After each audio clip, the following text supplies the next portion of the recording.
Have you ever thought about all the excuses people have? ¿Alguna vez ha pensado en todas las excusas que tiene la gente para no hacer lo correcto?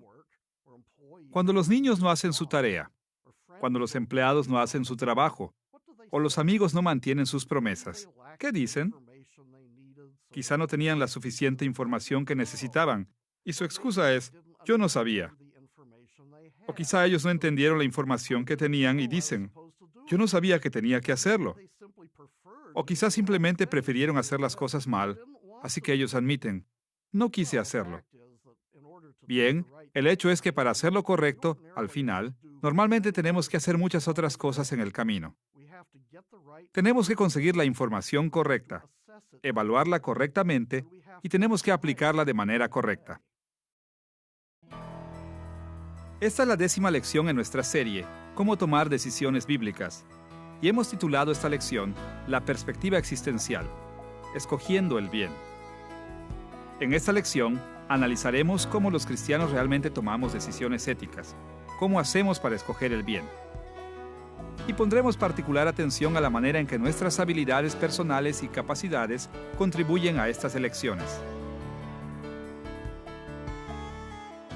A lo largo de estas lecciones, hemos estado enseñando que el juicio ético implica la aplicación de la palabra de Dios a una situación por una persona. Y hemos estado resaltando 3 elementos de este modelo: la palabra de Dios, la situación y la persona misma. Cuando nos acercamos a la ética con un enfoque en la palabra de Dios, estamos usando la perspectiva normativa. Y cuando prestamos atención a las circunstancias, como los hechos, metas y medios, estamos empleando la perspectiva circunstancial o también llamada situacional. Finalmente, cuando nos concentramos en las personas involucradas en la toma de decisiones éticas, estamos viendo asuntos desde la perspectiva existencial. Cada una de estas perspectivas contribuye a las elecciones éticas, dándonos información sobre Dios, sobre nuestra situación y sobre nosotros. Y todas ellas están íntimamente interrelacionadas. En esta lección veremos la perspectiva existencial una vez más, esta vez enfocándonos en la manera que usamos nuestras facultades personales en el proceso de escoger hacer el bien. Los seres humanos usamos una variedad de capacidades y habilidades para tomar decisiones éticas. En esta lección nos referiremos a estas habilidades como nuestras facultades existenciales. Hay muchas maneras de describir estas facultades, pero nosotros las resumiremos en 7 capacidades y habilidades: experiencia, imaginación, razón, conciencia, emociones, corazón y voluntad. Ahora, existe una gran armonía entre cada una de estas facultades existenciales. Todas están profundamente interrelacionadas y son interdependientes. Aún así, cada una funciona en su propia manera, por lo que es útil ver los papeles principales que cada facultad juega en la ética. En esta lección, agruparemos nuestras facultades existenciales conforme a las principales maneras en las que normalmente nos ayudan a tomar juicios éticos. Estas agrupaciones son de alguna manera artificiales, porque todas nuestras habilidades y capacidades están trabajando en cada paso que damos por el camino. Pero también es verdad que nosotros confiamos en ciertas facultades principalmente para realizar ciertas tareas. Así que estas divisiones pueden ser útiles cuando pensamos en el proceso de tomar opciones éticas. Conforme analicemos el concepto de escoger el bien, nos enfocaremos en la manera en que nuestras facultades existenciales funcionan en 3 fases principales del proceso de la toma de decisiones. Primero, veremos las principales facultades que usamos cuando adquirimos conocimiento de nuestra situación, de nosotros mismos y de la palabra de Dios. Segundo, consideraremos las capacidades y habilidades que normalmente usamos al evaluar o valorar este conocimiento. Y tercero, nos enfocaremos en las que usamos cuando aplicamos nuestro conocimiento para hacer elecciones éticas. Empecemos con las principales facultades que empleamos cuando adquirimos conocimiento. Consideraremos 2 de las facultades más básicas que son críticas para adquirir conocimiento. Primero, consideraremos cómo confiamos en la experiencia. Y segundo, veremos la manera en que nuestra imaginación contribuye a nuestro conocimiento. Empecemos con la manera en que la experiencia nos ayuda a adquirir el conocimiento que debemos tener al tomar decisiones éticas. Por obvio que parezca, Es muy importante recordar en el estudio de la ética que los seres humanos obtienen el conocimiento a través de muchos tipos diferentes de experiencias. Conocemos a las personas porque tenemos la experiencia de verlas, hablar con ellas, etc. Sabemos lo que son las emociones porque hemos experimentado el miedo, el amor, el enojo y el gusto. Sabemos sobre algunos acontecimientos directamente porque vivimos a través de ellos, experimentándolos de primera mano. Sabemos sobre otros acontecimientos indirectamente porque hemos tenido la experiencia de leer sobre ellos o de aprender sobre ellos a través de algún otro medio. Al hablar de la experiencia en esta lección, tendremos estos y otros tipos de experiencias en mente. Para ayudarnos a resumir todos estos diferentes tipos de experiencias, definiremos la experiencia como el conocimiento de personas, objetos y acontecimientos. Cada experiencia produce conocimiento de algún tipo, ya sea sobre Dios, el mundo alrededor de nosotros o nosotros mismos. Y este conocimiento nos ayuda a discernir lo bueno de lo malo.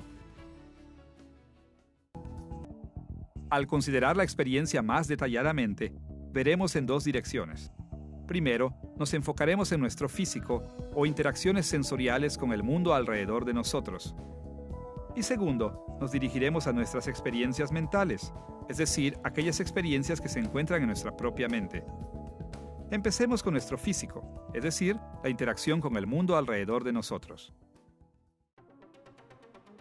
Nuestra interacción física con el mundo se desarrolla por medio de nuestra percepción sensorial, nuestra vista, oído, olfato, gusto y tacto. Estos 5 sentidos representan las principales maneras en las que obtenemos información sobre Dios, las personas, objetos, nuestro ambiente y todos los acontecimientos que ocurren. Por ejemplo, sabemos de otras personas porque las vemos, hablamos con ellas y las tocamos. Aprendemos sobre los acontecimientos cuando los presenciamos, leemos sobre ellos y oímos información de ellos. Aprendemos sobre la gloria de Dios leyendo su palabra, escuchando a otros hablar sobre Él y observando la grandeza de su creación. Claro, la Escritura a veces menciona las limitaciones de nuestros sentidos. Por ejemplo, en 2 de Corintios capítulo 5, versículo 7, Pablo escribió: «Porque por fe andamos, no por vista». Como lo indicó Pablo aquí, nuestros sentidos están limitados en su habilidad de darnos conocimiento sobre el futuro de nuestra salvación. Sí, nosotros usamos nuestra vista para leer la palabra de Dios, pero se necesita algo más que la percepción sensorial para que lleguemos a estar convencidos de que la palabra de Dios es verdadera. Se necesita fe, es decir, la creencia en las cosas que están más allá de la experiencia sensorial directa. Pero además de estas limitaciones, Dios nos ha dado nuestros sentidos como herramientas importantes para obtener conocimiento. Como resultado, nuestros sentidos tienden a ser confiables.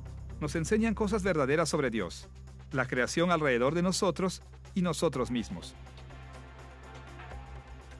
Ahora, necesitamos estar conscientes de que la caída de la humanidad en pecado ha afectado nuestras percepciones sensoriales. No solo las enfermedades y otras anormalidades limitan nuestras habilidades físicas, a veces también encontramos ilusiones. A veces creemos que oímos, vemos o sentimos algo que realmente no está allí. Pero en general, nuestros sentidos son confiables. Considere las palabras de Juan en 1 de Juan capítulo 1 versículos 1 al 3. Lo que era desde el principio, lo que hemos oído, lo que hemos visto con nuestros ojos, lo que hemos contemplado y palparon nuestras manos tocante al verbo de vida. Porque la vida fue manifestada y la hemos visto, y testificamos, y os anunciamos la vida eterna, la cual estaba con el Padre y se nos manifestó. Lo que hemos visto y oído, eso os anunciamos, para que también vosotros tengáis comunión con nosotros, y nuestra comunión verdaderamente es con el Padre y con su Hijo Jesucristo. Juan habló de la vista, el oído y el tacto como sentidos confiables que le dieron a él y a otros el verdadero conocimiento sobre Jesús. De la misma manera, aquellos que leen las palabras de Juan usan sus sentidos para percibir las palabras de Juan, oír y leer su testimonio, de manera que ellos también pueden tener conocimiento de la verdad. De manera similar, el Salmo 34, versículo 8, nos anima con estas palabras: Gustad y ved que es bueno Jehová. Como David enseñó aquí, el hecho de que tenemos comida para comer es una prueba de que Dios es bueno. Nos enseña que Él nos ama y nos provee. Y aunque no podemos ver físicamente a Dios, nuestro conocimiento de su bondad puede describirse metafóricamente como la vista, ya que nos da conocimiento sobre Él. Así que tanto nuestro sentido del gusto como nuestra experiencia de comer nos dan un verdadero conocimiento sobre Dios. También es por medio de nuestros sentidos que aprendemos sobre las normas de Dios al revelarlas a través de la revelación especial y general. Es por medio de nuestros sentidos físicos que aprendemos sobre los muchos hechos, metas y medios de nuestras situaciones. Y es por medio de nuestros sentidos que aprendemos mucho sobre nosotros mismos. Sí, debemos tener cuidado de usar nuestros sentidos correctamente, usando las Escrituras y nuestras otras facultades para confirmar el conocimiento que obtenemos a través de nuestros sentidos. Pero también debemos recordar que nuestros sentidos generalmente son confiables como herramientas dadas por Dios y que el conocimiento que obtenemos a través de ellos es crítico para la ética cristiana. Una vez que hemos considerado la interacción física con el mundo como una parte importante de nuestra experiencia, estamos listos para hablar de nuestras experiencias mentales, es decir, de aquellas experiencias que se encuentran en nuestras mentes. Nuestros sentidos nos proporcionan la información, pero mientras esa información no entra en nuestro proceso del pensamiento interior, nuestras experiencias no producen ningún conocimiento. Ahora, desde el comienzo debemos reconocer que a lo largo de la historia, la relación entre las percepciones de los sentidos y los conceptos mentales se ha entendido de muchas maneras diferentes. Pero para nuestros propósitos, ilustraremos la conexión de una manera muy simple. Considera la experiencia de ver una vaca. Cuando veo la vaca, mi ojo envía una imagen de esta a mi cerebro. Esta es la experiencia sensorial física de la vista. Pero la experiencia de saber que el animal es una vaca es mental. Mis ojos no le dicen a mi mente que la imagen es una vaca. Al contrario, es mi mente la que interpreta la imagen como una vaca. Solo cuando mi mente ha experimentado la imagen de la vaca, entonces mi vista produce conocimiento. De una manera similar, todas nuestras experiencias mentales son vitales para obtener conocimiento.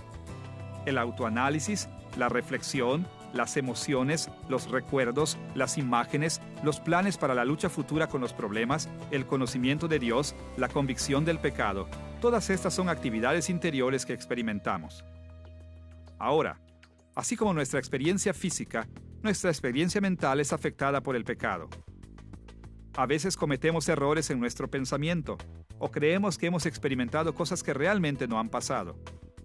Así que necesitamos tener el cuidado de confirmar nuestras experiencias con las Escrituras y nuestras otras facultades. Pero también debemos reconocer que el Espíritu Santo usa nuestras experiencias mentales para enseñarnos verdadero conocimiento. Cuando pensamos en nuestras experiencias mentales de esta manera, es fácil ver que todo el proceso de obtener conocimiento puede evaluarse desde la perspectiva de nuestra experiencia mental. Si nuestro conocimiento viene de leer libros o de observar acontecimientos, este reside finalmente en nuestra mente. Y por esta razón, la experiencia mental es crítica para obtener y procesar el conocimiento. Con esta comprensión de la experiencia en mente, estamos listos para pasar a la segunda facultad existencial que usamos para adquirir conocimiento. Esto es, la imaginación. A veces se piensa que la imaginación es una manera ilegítima de alcanzar el conocimiento, como si necesariamente trajera en sí falsedad o incluso engaño. Pero como veremos, la Biblia tiene muchos usos positivos para la imaginación. En esta lección usaremos el término imaginación simplemente para referirnos a nuestra habilidad de formar imágenes mentales de cosas que están más allá de nuestra experiencia. A primera vista, puede parecer extraño pensar en la imaginación como una manera de adquirir conocimiento ético. Pero como veremos, nuestras habilidades imaginativas son vitales para aprender y pensar sobre Dios, el mundo y nosotros mismos. Analizaremos el concepto de imaginación de tres maneras. Primero, hablaremos de la imaginación como una forma de creatividad. Segundo, Consideraremos la manera en la que la imaginación nos permite pensar sobre asuntos que existen en diferentes periodos de tiempo. Y tercero, veremos cómo la imaginación nos permite pensar sobre cosas que están separadas de nosotros por una distancia física. Empezaremos con la idea de que la imaginación es una forma de creatividad. Una manera típica de pensar en la imaginación como creatividad es considerar los pasos que toman los artistas al dibujar los cuadros. Ellos empiezan a menudo conceptualizando los dibujos, formando imágenes mentales de cómo se verán los dibujos una vez terminados. Cuando empiezan a dibujar, imaginan los resultados de cada trazo antes de efectuarlo. Si el trazo refleja lo que tenían en la mente, a menudo estarán contentos. Pero si no coincide con la imagen de su mente, tal vez alteren lo que han dibujado. Este proceso de imaginar y pintar continúa hasta completar el trabajo. De una manera similar, la imaginación está envuelta en todo lo que hacemos o creamos. Usamos nuestra imaginación todos los días para simples actos de creatividad, como decidir qué tipo de comida cocinaremos o incluso qué decir en una conversación. Y también usamos nuestra imaginación de muchas otras maneras creativas. Los científicos usan su imaginación para proponer sus teorías y para probar sus teorías. Los inventores usan su imaginación para crear nuevas tecnologías y dispositivos. Los arquitectos usan su imaginación para diseñar edificios y puentes. Y los maestros y predicadores usan su imaginación cuando escriben lecciones y sermones. Escucha el relato de este evento en 2 de Samuel capítulo 12 versículos 1 al 7. Natán le dijo: había 2 hombres en una ciudad, el uno rico y el otro pobre. El rico tenía numerosas ovejas y vacas, pero el pobre no tenía más que una sola corderita que él había comprado y criado y que había crecido con él y con sus hijos juntamente, comiendo de su bocado y bebiendo de su vaso y durmiendo en su seno, y la tenía como a una hija. Y vino uno de camino al hombre rico, y éste no quiso tomar de sus ovejas y de sus vacas para guisar para el caminante que había venido a él, sino que tomó la oveja de aquel hombre pobre, y la preparó para aquel que había venido a él.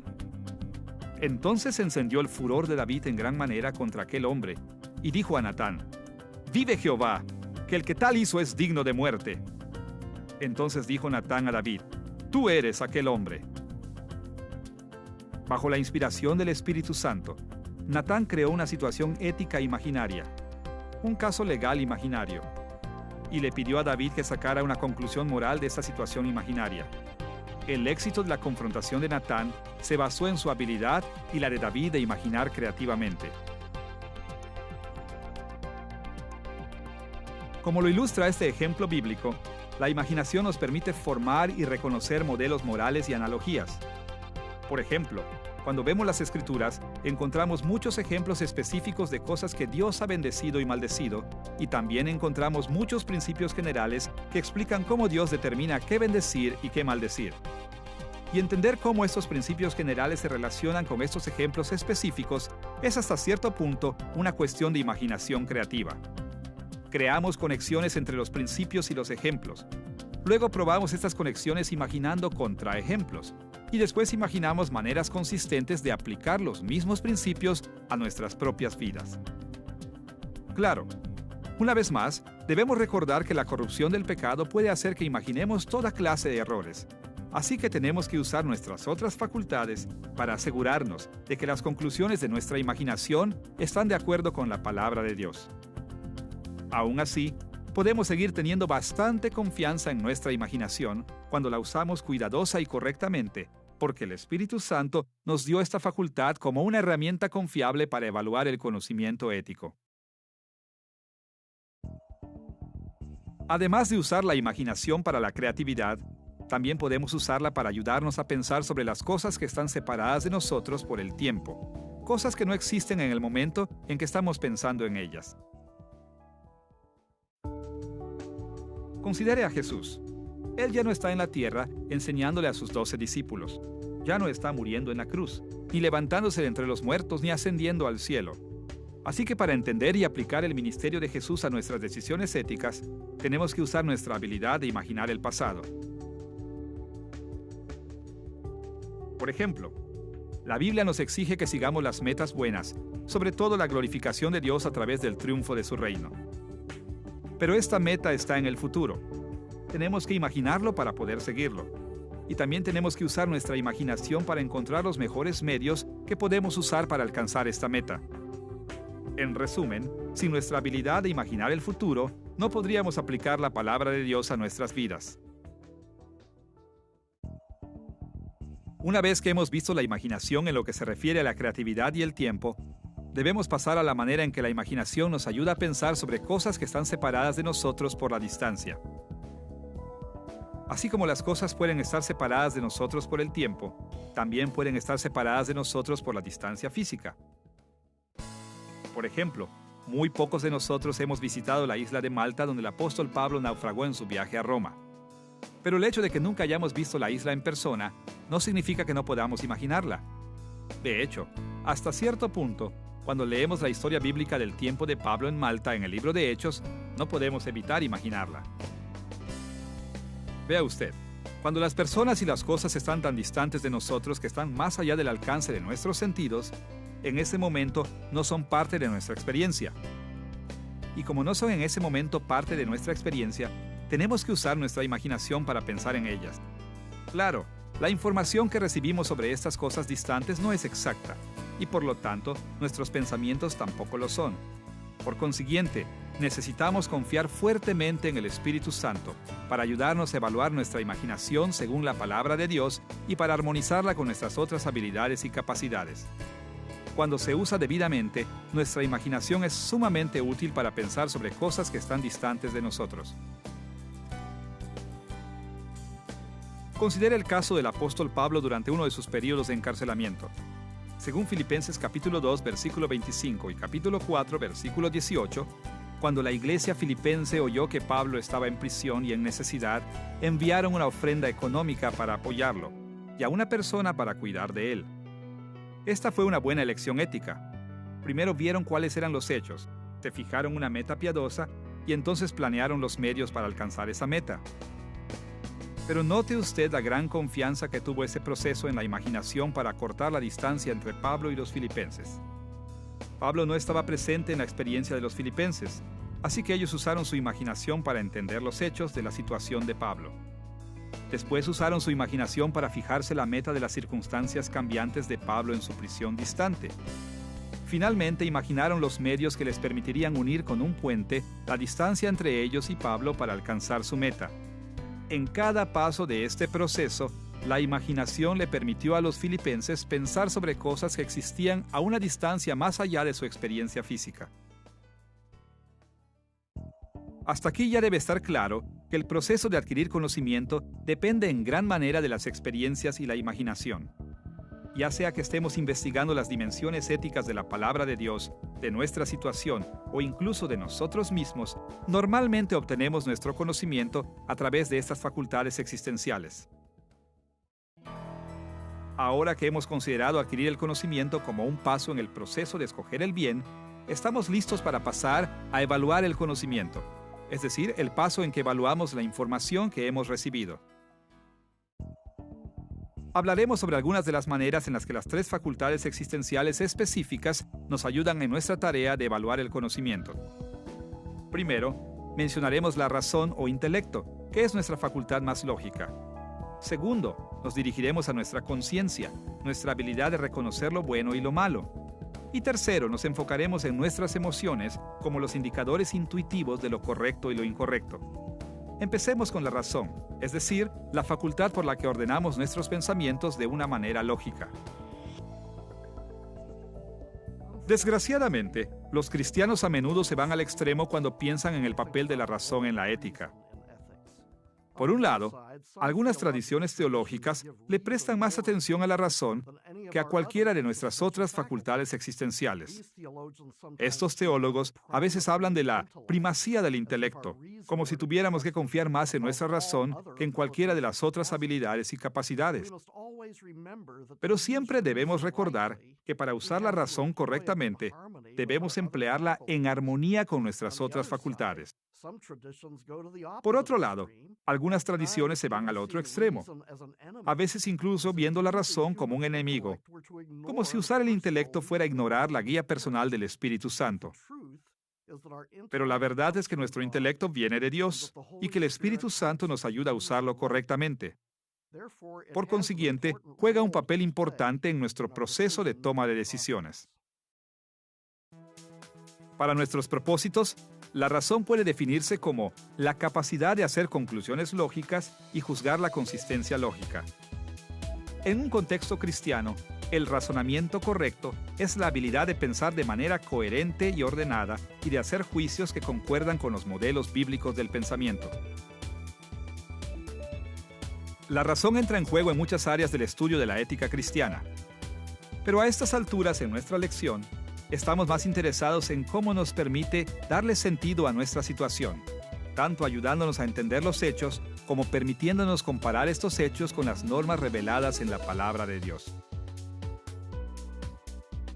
Como ya hemos visto en un nivel básico, incluso el conocimiento que adquirimos a través de nuestra experiencia sensorial requiere una porción de razonamiento. Cada vez que procesamos mentalmente datos sensoriales, estamos ejerciendo la razón en alguna medida. Piense una vez más en la manera en que nuestros ojos envían la imagen de la vaca a nuestro cerebro. Nuestro cerebro graba la imagen, pero es nuestra razón la que reconoce la imagen como una vaca. Evaluamos la calidad visible de la imagen. Comparamos la imagen con nuestro conocimiento existente y determinamos que la imagen es una vaca. Una parte de ese nivel básico de conocimiento es la razón. Y en un nivel más complejo, la razón nos permite comparar diferentes hechos entre sí más extensivamente para determinar su relación lógica. Por ejemplo, consideremos una ilustración muy simple sobre el razonamiento de dos hechos. Por un lado, tenemos la declaración, David está enfermo. Y por otro lado tenemos la declaración, Dios puede sanar al enfermo. La primera declaración expresa el hecho de la salud delicada de David y la segunda declaración expresa el hecho de la habilidad de Dios. La razón nos dice que la enfermedad de David es un caso específico de la categoría más general de enfermedad. Quizás él tiene gripe, un resfriado o pulmonía. Cualquier cosa que sea, está incluida en la más extensa categoría de enfermedades que Dios puede sanar.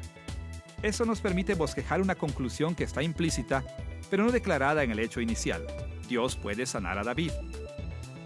Cuando tenemos el desafío de tomar decisiones bíblicas, debemos aplicar un razonamiento similar a los hechos de nuestra situación, determinando cómo se relacionan entre sí. La razón también nos ayuda a relacionar las declaraciones de hecho con las declaraciones de deber. En este proceso, comparamos los hechos de nuestra situación con los requisitos de las normas de Dios. Considere las declaraciones David está enfermo y debemos orar por los enfermos. David está enfermo. Aún es una declaración de hecho, pero debemos orar por los enfermos es una declaración de deber. Nos dice lo que Dios requiere de nosotros. Cuando usamos el razonamiento moral para evaluar esas declaraciones, podemos derivar una conclusión ética específica. Debemos orar por David. Por supuesto, hay muchas otras maneras en que debemos razonar en la ética. Usamos la razón cuando argumentamos desde aquello de menor importancia hasta aquello de mayor importancia, como lo hizo Jesús cuando enseñó que así como Dios alimenta a los pájaros que tienen poco valor, también alimentaría a su pueblo que tiene mayor valor. También usamos la razón cuando hablamos de acontecimientos que son condicionales, como cuando Dios inundó la tierra en los días de Noé, porque las acciones pecadoras de la humanidad alcanzaron las condiciones necesarias para su destrucción. Tristemente, los cristianos a veces creen que la Biblia nos enseña a no usar la razón en la ética. Piensan que de algún modo debemos desconectar nuestra capacidad lógica cuando obedecemos a Dios. Pero nada podría estar más lejos de la verdad. La Escritura usa la razón todo el tiempo y regularmente nos llama a hacer lo mismo. Constantemente presenta argumentos morales lógicos. Y como la Biblia es infalible, su lógica es un modelo perfecto para nuestro propio razonamiento ético. Claro, siempre debemos recordar que la influencia corruptora del pecado ha alcanzado incluso nuestra habilidad de razonar. Como resultado, la razón humana caída nunca puede ser tan perfecta como el razonamiento que encontramos en la Escritura. Así que, para estar más seguros, debemos confirmar nuestras conclusiones con nuestras otras facultades, con otras personas y, sobre todo, con la palabra de Dios. Es más, Como dijimos al principio de esta sección, debemos confiar en el poder y la presencia del Espíritu Santo que mora en nosotros para lograr esto de una manera que agrade a Dios. Cuando usamos la razón de esta manera, esta es una herramienta muy útil para evaluar el conocimiento que hemos adquirido. Con esta comprensión de la razón en mente, estamos listos para hablar de la manera en que nuestra conciencia nos permite evaluar nuestro conocimiento ético.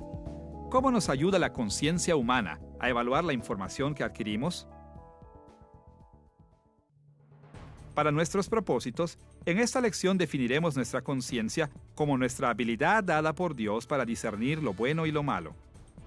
El sentido de convicción es el que hace que nuestros pensamientos, palabras y hechos sean agradables u ofensivos a Dios.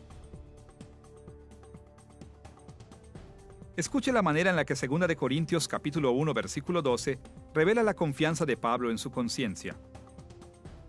Nuestra gloria es esta, el testimonio de nuestra conciencia, que con sencillez y sinceridad de Dios, no con sabiduría humana, sino con la gracia de Dios, nos hemos conducido en el mundo, y mucho más con vosotros. Pablo y Timoteo estaban convencidos de que su comportamiento era aprobado por Dios. Su conciencia aprobaba sus acciones. En este caso, su conciencia les dio verdadera afirmación de que su conducta estaba agradando a Dios. En otros casos, cuando hemos pecado, nuestra conciencia puede condenarnos justamente como culpables y exhortarnos al arrepentimiento. Por ejemplo, cuando el rey David, de una manera pecaminosa, realizó el censo de sus guerreros, su conciencia condenó sus acciones y lo llevó al arrepentimiento. Escucha el registro de esto en 2 de Samuel capítulo 24 versículo 10. Entonces le remordió a David la conciencia por haber realizado este censo militar, y le dijo al Señor: he cometido un pecado muy grande, he actuado como un necio. Yo te ruego, Señor, que perdones la maldad de tu siervo. Aquí la palabra traducida conciencia es lev, que literalmente significa corazón. Pero en este caso la palabra corazón se refiere al concepto de conciencia, es decir, la habilidad de David de distinguir lo bueno de lo malo. En este sentido, la conciencia nos permite evaluar el conocimiento que hemos adquirido y juzgarla conforme a las normas de la palabra de Dios. Nos aprueba cuando creemos que estamos actuando de acuerdo a la palabra de Dios y nos condena cuando creemos que estamos violando la palabra de Dios. Como todas nuestras otras capacidades y habilidades existenciales, nuestra conciencia ha sido corrompida por el pecado. Por consiguiente, está sujeta a cometer errores de vez en cuando. Comete el error de aprobar algo que realmente es pecado, o condena algo que realmente es bueno. En cualquier caso, el resultado es que entendemos mal lo que Dios dice que hagamos. Por ejemplo, escuche las enseñanzas de Pablo en 1 de Corintios capítulo 8 versículos 8 al 11. Si bien la vianda no nos hace más aceptos ante Dios, pues ni porque comamos seremos más, ni porque no comamos seremos menos. Pero mirad que esta libertad vuestra no venga a ser tropezadero para los débiles. Porque si alguno te ve a ti, que tienes conocimiento, sentado a la mesa en un lugar de ídolos, la conciencia de aquel que es débil, ¿no será estimulada a comer de lo sacrificado a los ídolos? Y por el conocimiento tuyo, se perderá el hermano débil por quien Cristo murió. Pablo enseñó que era aceptable para los creyentes de conciencia fuerte y bien informada comer comida que había sido sacrificada a los ídolos. Pero si ellos fueran débiles de conciencia y equivocadamente creyeran que sería incorrecto comer la comida del ídolo, entonces sería pecado para ellos comerla. Y lo contrario también es cierto. Es pecado hacer cosas que Dios prohíbe, aun cuando nuestra conciencia nos dice que estas cosas son buenas. Considere las palabras de Pablo en 1 de Corintios capítulo 4, versículo 4. Porque aunque de nada tengo mala conciencia, no por eso soy justificado, pero el que me juzga es el Señor. La conciencia de Pablo estaba limpia porque él creía que había hecho lo correcto, pero él sabía que el tener una conciencia limpia o buena no era suficiente, porque nuestra conciencia puede cometer errores. Obviamente, la solución contra la influencia corruptora del pecado es confiar en el poder del Espíritu Santo, que trabaja dentro de nosotros mientras nos esforzamos por ajustar nuestra conciencia a la palabra de Dios. Cuando Él nos ayuda a armonizar nuestras facultades existenciales, podemos corregir nuestra conciencia cuando ésta cae en el error y podemos ratificarla cuando juzga correctamente. Ahora que hemos hablado sobre la razón y la conciencia, estamos listos para enfocarnos en la manera en que usamos nuestras emociones para evaluar el conocimiento. Desgraciadamente, muchos cristianos creen que las emociones no deben tener nada que ver con tomar decisiones bíblicas, pero como veremos, las Escrituras recalcan que las emociones juegan un papel muy importante. Las emociones son sentimientos internos, que son los aspectos afectivos de nuestra sensibilidad ética. La Biblia no tiende a hablar sobre las emociones abstractamente o como un grupo. Sin embargo, habla bastante sobre las emociones individuales como el amor, el odio, el enojo, el miedo, la alegría, el dolor, la ansiedad, el contentamiento y el gusto. Así que, para ver la manera en la que usamos las emociones para evaluar el conocimiento, veremos cómo varias emociones específicas pueden ayudarnos a interpretar el mundo que nos rodea. Las emociones son habilidades humanas dadas por Dios que nos permiten evaluar nuestro conocimiento de muchas maneras diferentes. Por ejemplo, a menudo tenemos respuestas emocionales a las situaciones, incluso antes de entrar en cualquier reflexión consciente racional. En estos casos, nuestras emociones nos proporcionan nuestra orientación inicial hacia los hechos. Son evaluaciones inmediatas de nuestras circunstancias. Por ejemplo, si voy cruzando la calle y oigo la bocina del automóvil muy fuerte detrás de mí, mi primera reacción probablemente será emocional, como miedo o sorpresa. Y solo después de una reflexión consciente, podré explicar que tuve miedo porque sentí que podría estar en peligro. En casos como este, es posible decir que las emociones están basadas en alguna forma subconsciente del razonamiento. Yo sé que las bocinas del automóvil normalmente me alertan del peligro. Así que, cuando oigo una bocina de automóvil, puedo reaccionar reflexivamente con la emoción de miedo. Pero sería difícil identificar un proceso de pensamiento racional en este reflejo. Cualquier persona estará de acuerdo que sucede tan rápido que no tendría tiempo de entrar en un razonamiento activo consciente. En cambio, parece que mi emoción es mi primera reacción a la experiencia y que mi reflexión en el pensamiento de lo sucedido viene después. Y sucede lo mismo en muchas otras situaciones éticas. Nuestras emociones son a menudo nuestra interpretación inicial de los hechos. Escuchen el registro del encuentro de Daniel con un ángel en Daniel capítulo 10, versículos 8 al 17. Nadie se quedó conmigo cuando tuve esta gran visión. Las fuerzas me abandonaron. Palideció mi rostro y me sentí totalmente desvalido. Y le dije a quien había estado hablando conmigo, Señor, por causa de esta visión me siento muy angustiado y sin fuerzas. ¿Cómo es posible que yo, que soy tu siervo, hable contigo? Las fuerzas me han abandonado y apenas puedo respirar. El susto, terror y angustia de ver a este ser celestial paralizó a Daniel con miedo. Sintió sus emociones intensamente antes de que él pudiera pensar racionalmente sobre la visión. Y su experiencia emocional poderosa influyó en su respuesta a la visión, motivándolo a someterse al mensaje del ángel de Dios.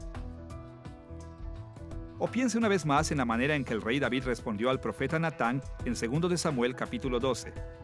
David había cometido adulterio con Betsabé y había mandado matar a su marido Urías para cubrir el adulterio. Pero él no se había sentido apenado ni culpable de su pecado, por lo que nunca se había arrepentido. La falta de este tipo de emociones le impidió pensar correctamente sobre su pecado, cegándolo en su dureza e impidiendo su arrepentimiento. En respuesta a la dureza de corazón de David, Dios envió a Natán a que le dijera a David una parábola sobre un hombre rico que le había robado la oveja que tenía de mascota a un hombre pobre y la dio a sus invitados. David, por supuesto, había sido pastor él mismo, y esta historia conmovió sus emociones. Sus emociones le permitieron ver la injusticia de esta situación, y él se indignó por la falta de piedad del hombre rico. Entonces Natán le reveló la verdad. La parábola era una metáfora de las propias acciones de David. David era el hombre rico que le había robado a Betsabé al pobre Urías. David conocía los hechos de sus acciones desde mucho tiempo atrás, pero fue hasta que usó sus emociones que él pudo ver su pecado claramente para medir esos hechos conforme a las normas de Dios. Nuestras emociones pueden ser una herramienta muy útil para determinar cómo aplicar la palabra de Dios a nuestra vida moderna. Los sentimientos de compasión pueden ayudarnos a ver la importancia de ayudar a quienes tienen necesidad. El sentimiento de enojo puede persuadirnos del valor de seguir la justicia. Las experiencias de alegría pueden permitirnos ver y afirmar la bondad de Dios incluso en medio de tiempos difíciles. El miedo puede llevarnos a buscar maneras de evitar el pecado. Los sentimientos de culpa pueden alertarnos cuando hemos caído en pecado. Los sentimientos de amor pueden enseñarnos cómo dar, proteger, amonestar y mostrar misericordia. Por supuesto, al igual que el resto de nuestras facultades existenciales, nuestras emociones están corrompidas por el pecado y por consiguiente sujetas al error. Es por esto que debemos aconsejar a las personas a no seguir sus emociones ciegamente sin la reflexión. No todos los sentimientos que tenemos son rectos o incluso correctos. Nuestras emociones revelan el nivel de alcance de nuestros corazones, incluyendo nuestros pecados y errores. Así que siempre debemos tener cuidado de someterlos al consejo del Espíritu Santo y a la guía de la palabra de Dios, y armonizarlos con nuestras otras habilidades y capacidades dadas por Dios. En resumen, siempre que pensemos cómo se relacionan los hechos entre sí, o cómo se relacionan con nuestro deber ante Dios, estamos evaluando el conocimiento que hemos adquirido. Y en estas evaluaciones, la razón, la conciencia y las emociones son todas herramientas valiosas que pueden ayudarnos a sacar conclusiones que agradan a Dios. Hasta ahora en nuestra investigación de escoger el bien, hemos visto algunas de las facultades existenciales en las que más confiamos cuando adquirimos conocimiento sobre nuestra situación, así como las principales facultades en las que más confiamos cuando evaluamos este conocimiento. Ahora estamos listos para pasar al tercer paso en el proceso de escoger el bien, es decir, aplicar el conocimiento. En esta sección de nuestra lección, nos enfocaremos más directamente en las habilidades y capacidades relacionadas con el acto de decidir. Una vez que nos entendemos correctamente a nosotros mismos, nuestra situación y la palabra de Dios, estamos finalmente en posición de tomar una decisión ética. No es suficiente con solo tratar de deducir lo que debemos hacer. De hecho, tendremos que decidir hacerlo. Tenemos que tomar una elección consciente para hacer lo correcto. Y tenemos que llevar a cabo esa elección. Y eso es lo que tenemos en mente aquí cuando hablamos de aplicar el conocimiento. Estamos hablando de decisiones que producen acción. Nuestro estudio de aplicar el conocimiento se enfocará en dos facultades. Primero, hablaremos de la facultad más general del corazón. Y segundo, hablaremos de la facultad más específica de la voluntad. Comencemos con el corazón como la más general de estas dos. Como hemos visto en una lección anterior, nuestro corazón es el centro de todo nuestro ser. Es el fondo de nuestra persona interna y el centro de nuestros motivos, es decir, la suma de todas nuestras disposiciones interiores. En el vocabulario de la Biblia existe una gran armonía entre las palabras corazón, mente, pensamientos, espíritu y alma. Para nuestros propósitos, en esta lección queremos enfocarnos en la función de nuestro corazón en el proceso de toma de decisiones. Así que definiremos el corazón como el centro del conocimiento moral y la voluntad moral. Es toda nuestra persona interna, considerada desde la perspectiva de lo que sabemos y lo que hacemos con nuestro conocimiento. Veremos dos aspectos del corazón para ver cómo funciona cuando tomamos decisiones éticas. Primero, investigaremos nuestros compromisos sinceros, nuestras lealtades básicas. Y segundo, analizaremos los deseos de nuestro corazón, es decir, aquellas cosas que queremos cuando tomamos una decisión. Empezaremos con los compromisos de nuestro corazón. Tenemos muchos compromisos en la vida. Somos fieles a varias personas, como nuestras familias, amigos, compañeros de trabajo y compañeros cristianos. Nos comprometemos con organizaciones como las iglesias, escuelas, compañías, gobierno e incluso equipos de deportes. Nos comprometemos a los principios como la bondad, la honestidad, la verdad, la belleza y la sabiduría. Somos fieles a ciertos estilos de vida, ciertos modelos de conducta y preferencias para todo tipo de cosas. Y por extraño que nos parezca, Debido a que somos seres humanos caídos, existe un sentido en el que incluso tenemos compromisos para pecar. Ahora, por supuesto que no estamos comprometidos con todas estas cosas en el mismo grado.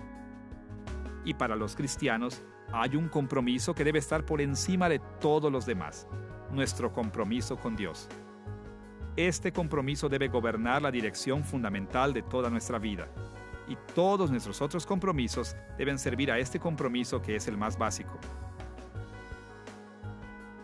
Como lo declaró Salomón en 1 de Reyes capítulo 8, versículo 61.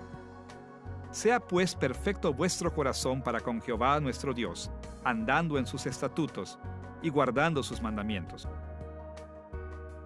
Y como lo enseñó el profeta Hananí en 2 de Crónicas capítulo 16, versículo 9.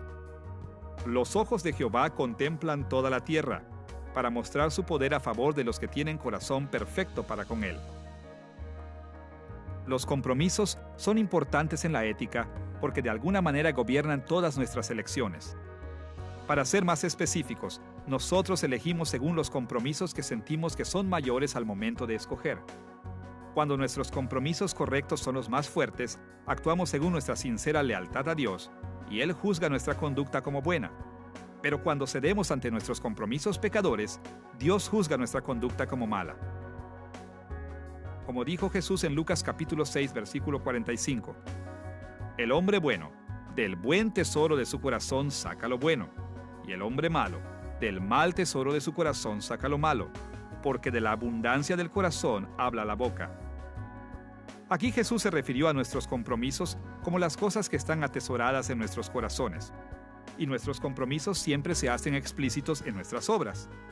Así que expresamos nuestro compromiso con Dios en las buenas obras y expresamos nuestro compromiso con el pecado en las malas obras. Debido a que el pecado aún mora en nosotros, todos los cristianos tenemos compromisos mixtos. Algunos de nuestros compromisos son buenos, siendo parte de nuestro compromiso más grande con Dios, pero algunos de nuestros compromisos son malos, siendo el resultado del pecado en nuestros corazones.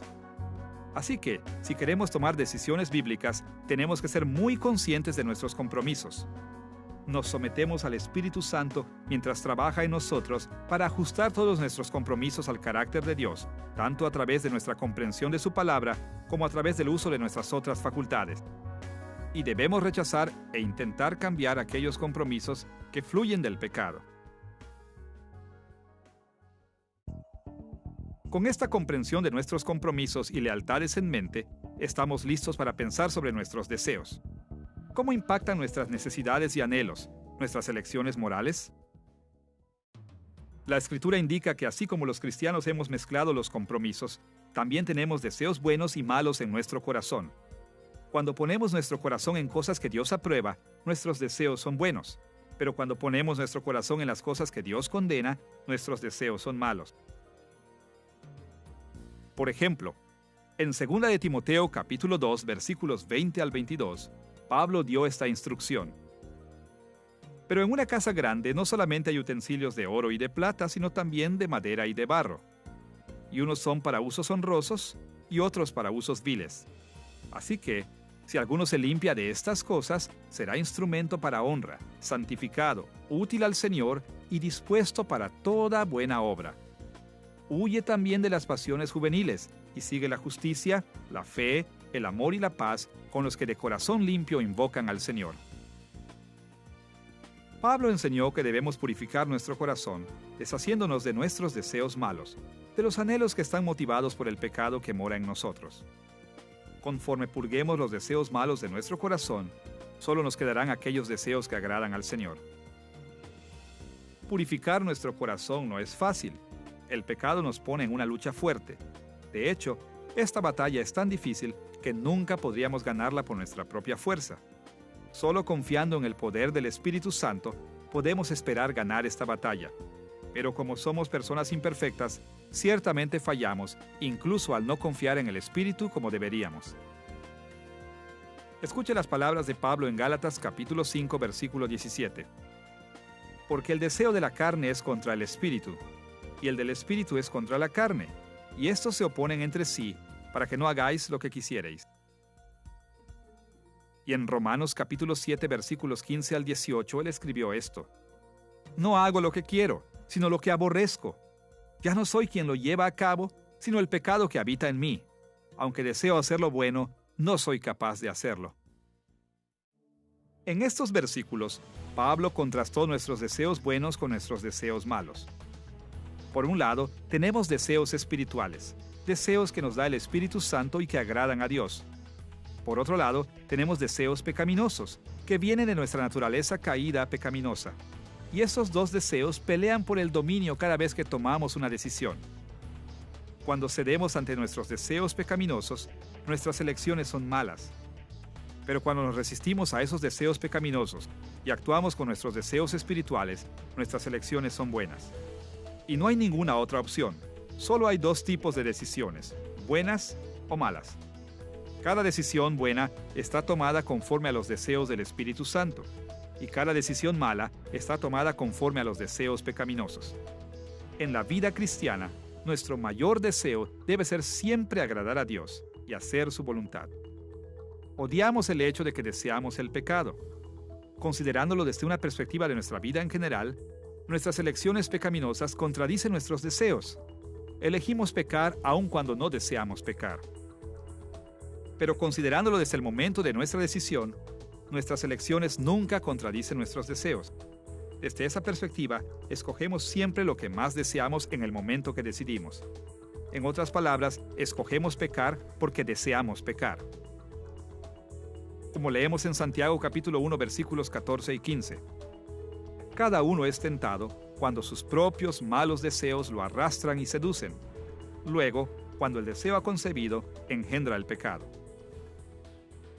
Cuando pensamos en nuestro corazón, en lo que se refiere a nuestros compromisos y deseos, es fácil ver que el corazón es esencial para tomar decisiones éticas. A veces seguimos nuestros compromisos y buenos deseos para tomar decisiones que aplican correctamente la palabra de Dios en nuestras vidas. Otras veces seguimos nuestros compromisos y malos deseos, negándonos a vivir conforme a la palabra de Dios. En todo caso, esas elecciones surgen de nuestro corazón. Una vez que hemos hablado de nuestro corazón como la facultad más general que usamos cuando aplicamos el conocimiento, estamos listos para ver la voluntad como algo más estrecho, es decir, como una facultad existencial más específica para tomar elecciones morales. Nuestra voluntad es nuestra capacidad para tomar decisiones, es nuestra disposición, nuestra habilidad para hacer elecciones. Así que cada vez que hacemos una elección o una decisión, estamos usando nuestra voluntad. Como todas nuestras facultades existenciales, nuestra voluntad es una perspectiva de toda nuestra persona. Así que, no debemos cometer el error de pensar que depende de nuestras otras capacidades y habilidades. Más bien, hablar de nuestra voluntad es ver nuestro proceso completo de toma de decisiones desde la perspectiva de las elecciones que hacemos y sobre todo desde la perspectiva del resultado final. Claro, tomar la decisión correcta es a menudo difícil porque nuestra voluntad es afectada por nuestra naturaleza caída. Para el cristiano, esto significa que mientras el Espíritu Santo nos permite que tomemos decisiones que agradan a Dios, siempre existe la posibilidad de que el pecado que mora en nosotros nos tiente a tomar decisiones pecaminosas. Ahora, es importante reconocer que nuestra voluntad puede ser activa o pasiva. Es decir, a veces tomamos decisiones de manera pasiva e inconsciente, como por la fuerza del hábito. Pero en otros momentos, las preguntas éticas que enfrentamos requieren de una reflexión activa y de decisiones conscientes. Considere, por ejemplo, la manera activa en la que podría usar mi voluntad cuando se me presenta la oportunidad de robar una valiosa pieza de joyería. Cuando veo la joya, tengo que tomar una opción activa, consciente, ya sea de robarla o no robarla.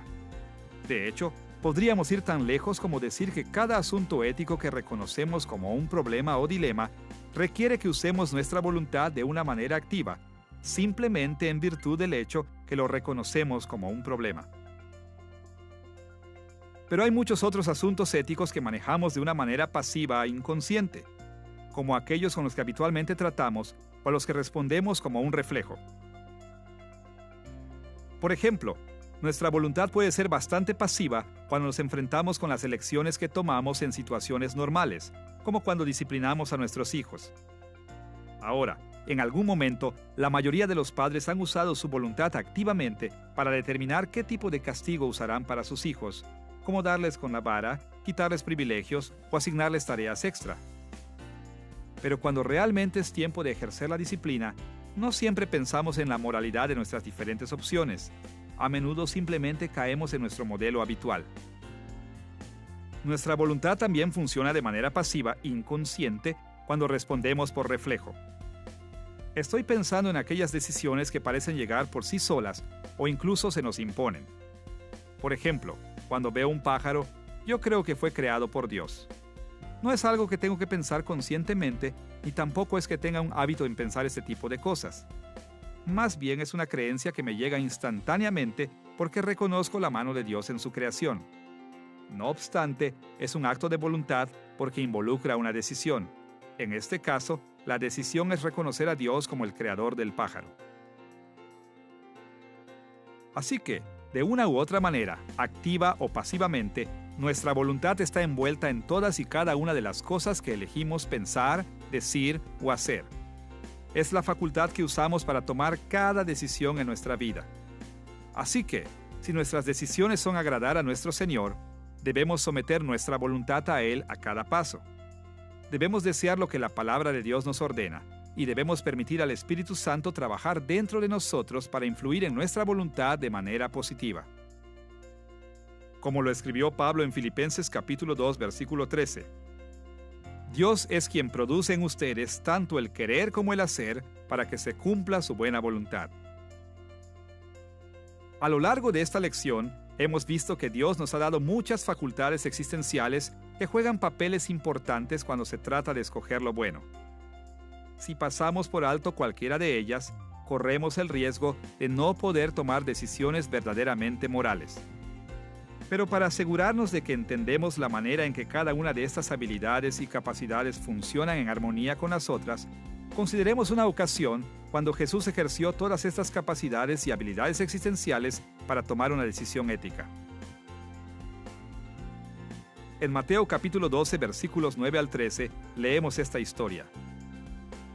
Jesús vino a la sinagoga de ellos, y aquí había allí uno que tenía seca una mano, y preguntaron a Jesús para poder acusarle: ¿Es lícito sanar en el día de reposo? Él les dijo: ¿Qué hombre habrá de vosotros que tenga una oveja, y si ésta cayere en un hoyo en día de reposo, no le eche mano y la levante? Pues, ¿cuánto más vale un hombre que una oveja? Por consiguiente, es lícito hacer el bien en los días de reposo. Entonces dijo aquel hombre: extiende tu mano. Y él la extendió, y le fue restaurada sana como la otra. Veamos este asunto en lo que se refiere a nuestra lección. Primero Jesús adquirió conocimiento. Utilizó su experiencia para ver y reconocer que el hombre que estaba ante él tenía una mano paralizada.